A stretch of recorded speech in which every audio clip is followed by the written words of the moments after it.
You aware that I'm wired and connected, officer?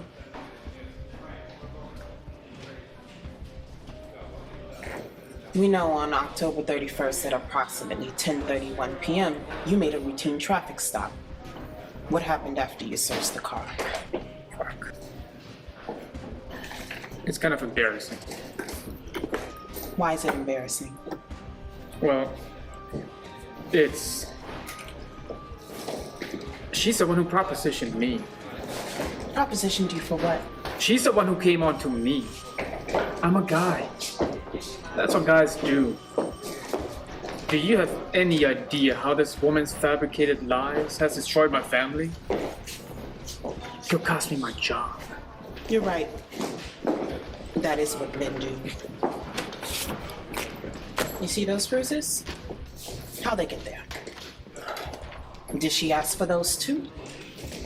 And what about the ripped clothes? I've been at this precinct for 9 years. My father was a cop. His father was a cop. And my entire life, we have always taken the men's side. But not today. This is a brand new world, Officer Davis. I'm gonna need your badge and your gun. You're done.